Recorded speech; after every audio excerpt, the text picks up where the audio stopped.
시청자 여러분 안녕하십니까? 이몽수의 정상회담 1부 시작하겠습니다. 이번 주는 이번 주에 가장 큰 일인 만큼 저도 이재명 유죄 판결에 대해서 판결 내용이란 등등에 대해서는 잘 알고 계실 테니까 나머지 제가 곁다리 위주로 좀 말씀을 좀 드리려고 합니다. 이재명의 당선 무효형에 이제 선고됨에 따라 민주당이 또 크게 고민되는 것이 있는 것이죠. 그래서 선거자금 회수.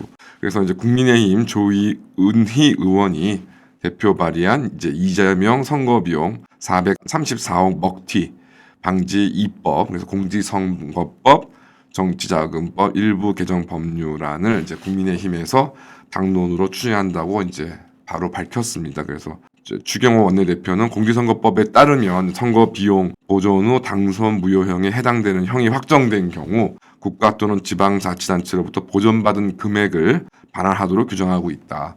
지난 2004년 17대 총선부터 현재까지 선거 보전 비용 반환 명령을 받고도 환수하지 않은 선거사업은 80명으로 그 금액으로는 206억 1,800만 원에 달한다.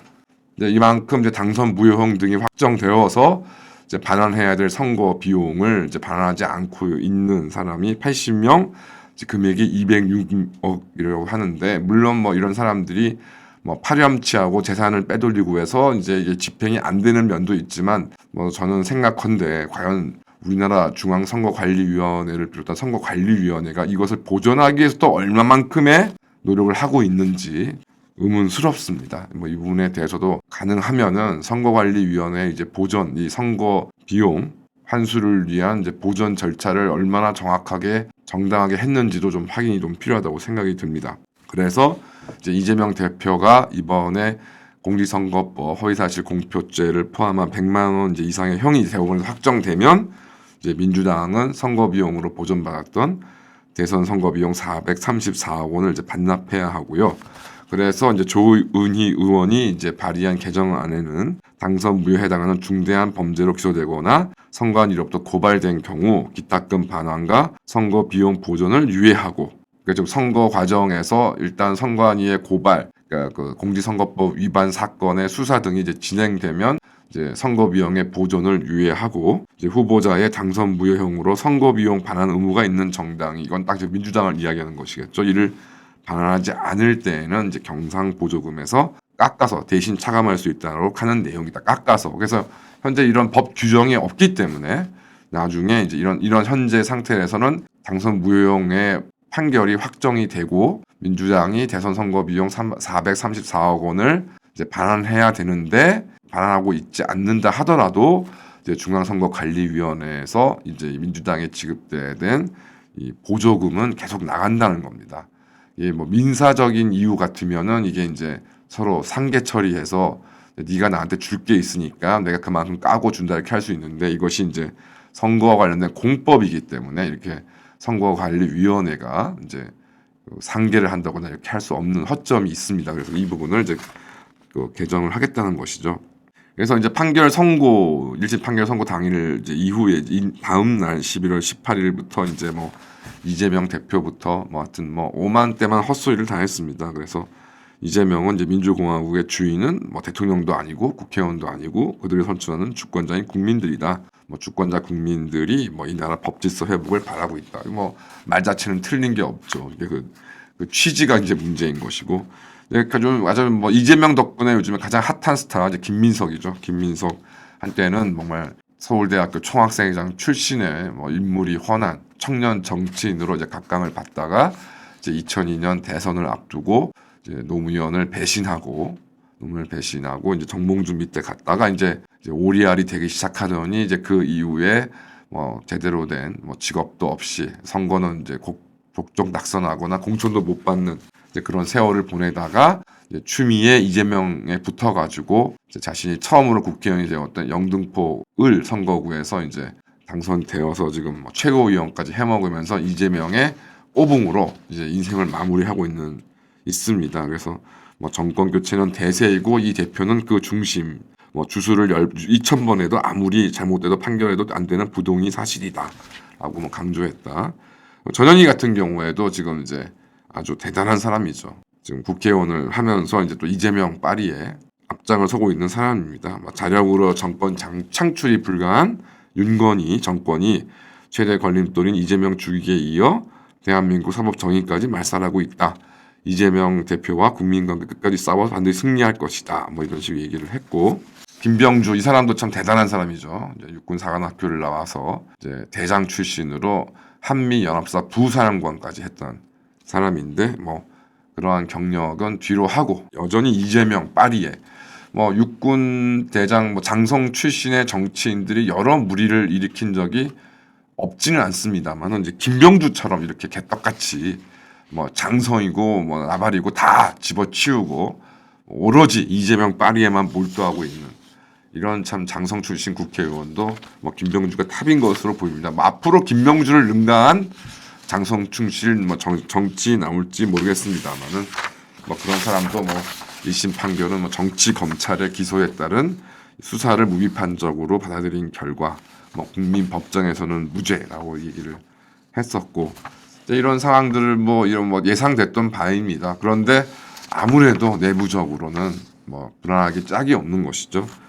이재명하고 비교하기는 어렵습니다만 루이 16세, 니콜라이 2세, 그러니까 프랑스 왕국의 사실상 마지막 국왕, 그 다음에 러시아 제국의 마지막 황제였던 니콜라이 2세는 개인적으로는 참 선량하고 내성적인 성격이었고 사생활도 비교적 깨끗한 편이었습니다. 또 이제 그들의 몰락에 있어서 또 부인이 또 한 계기가 되긴 했었는데, 그러니까 부인을 둘러싼 마리 안투아네트와를 비롯한 이제 그런 부인을 둘러싼 거짓 선전과 선동이 있었고 좀 억울한 측면이 있었던 것도 사실입니다. 그런데 이제 이들에게 가장 큰 문제는 변화의 큰 흐름을 전혀 읽지 못했다는 것이 가장 큰 문제였죠.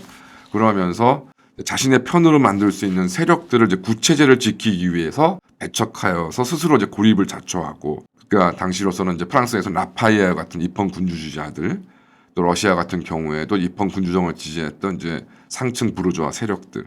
그런데 이제 이들 루이 16세와 이제 니콜라이 2세는 입헌 군주주의의 변화 자체를 이제 거부를 하고 순수 이제 군주제만을 이제 금과 옥조로 삼았습니다. 영국의 그래서 찰스 2세와 동일한 입장이었고, 오히려 이제 이들은 앞서서 이제 찰스 2세의 끔찍한 비극 이후에 이제 영국 군주들이 이제 의회 혹은 이제 국민들과 타협을 이루어서 이제 입헌 군주제를 이제 확립해 나가는 것인데, 이를 이제 배관시하고 그냥 수치스럽다고 스스로 생각을 했습니다.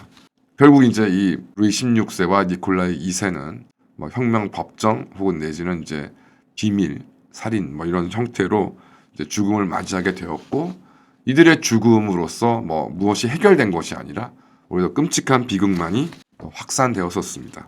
결론적으로 사실 오늘의 이재명 사태 같은 경우에도 뭐 여러 가지 계기가 있습니다만은, 이전에 이제 공직선거법 허위사실 공표, 이재명이 자신의 친형을 뭐 강제 입원을 시켰니 많이 하는 그 관련된 허위사실 공표 사건에 대해서 결국 대법원에서 김만배 로비 이 야합한 50억 클럽의 뭐 일원으로 너무 당연히 의심되는 이제 권순일 당시 대법관이 야합을 해서 이재명의 이제 어떤 대선 피선거권을 이제 보장해주게 됨으로써 사실 시작이 된 것이죠. 만약에 이제 그 당시 오히려 지금의 이제 문제가 된 혐의보다는 비교적 가벼운 허위사실 공표죄로 이제 대선 출마가 차단되고 뭐 이런 식의 일이 이루어졌다면, 그러면 경기도지사나 성남시장직을 이제 잃어버렸다면 글쎄 그걸로 이재명의 정치 생명이 끝났을 수도 있겠지만 지금과 같은 위기는 아니었다라고 생각이 듭니다.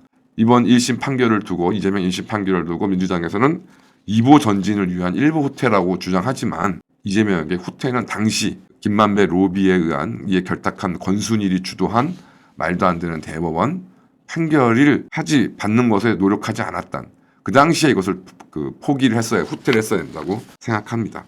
지금 이제 허위사실 유포로 인한 이제 1심 판결이 징역 1년의 집행유예가 형성됐습니다. 이 사건이 대법원까지 이제 100만 원 이하의 벌금으로 마무리되어서 이재명의 대선 피선거권이 회복될 가능성은 아무리 많이 잡아도 이제 10%이고요. 금요일 날 위증교 사건의 이제 판결 선고가 곧 나오겠습니다만은 아마도 이게 징역형을 이제 면하기는 어려울 것이다.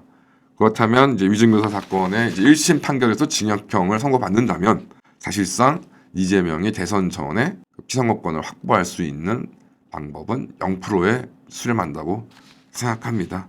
결론적으로 정치인 이재명으로서의 생명은 거의 끝장이 났다라고 해도 과언이 아니라고 생각합니다. 그럼 이에 대해서 이재명의 대책은 무엇일까? 아무리 겉으로는 말을 하는 거와는 달리 변호사인 이재명이 자신의 상황을 제가 짐작하는 상황을 모를 리는 없다고 생각이 좀 들고요. 따라서 정상적인 방법으로 현재의 상황을 타개하기는 어렵다. 이제 윤석열의 계엄을 얘기했지만 실제로 자신들이 쿠데타를 하고 싶은 심정이라고 추정됩니다.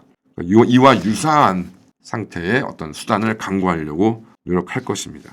대표님도 말씀하신 거지만 이제 윤석열 대통령과 국민의 입장에서는 최소한의 안전판은 확보를 했습니다. 하지만 이번 미국 대선과 일본 총선에서의 집권당의 패배는 이렇게 저렇게 얘기하지만 결국 급격히 오른 인플레, 물가 문제, 경제 문제로 인해서 패배를 면할 수가 없었습니다. 따라서 윤석열 대통령 혹은 국민의힘이 정권 재창출을 통해서 국가는 둘째치고 자신의 개인의 어떤 안전을 도모한다 하더라도 무엇을 해야 진정한 안전판을 만들 수 있을지는 뭘 보면 되는지 다 여러분들은 아실 겁니다. 석고 15조를 좀 지금이라도 다시 봐서 거기에 비슷하게 맞출 정도의 노력을 하지 않는 이상 정권 재창출도 개인의 어떤 신변도 보호받을 수 없다. 이재명이가 감방을 가고 민주당이 완전히 무너진다 하더라도 이 물가 문제를 포함한 경제 문제에 대한 해결까지는 아니더라도 이에 대한 개혁 의지와 비전을 주지 않는 이상 현재 집권당이 정권을 재창출할 수는 없다는 것이 이번 미국 대통령 선거와 일본 총선에서도 여실히 증명되었습니다. 다음 대한민국의 대통령 선거도 절대로 이러한 추세와 다르지 않을 거라 생각합니다. 감사합니다.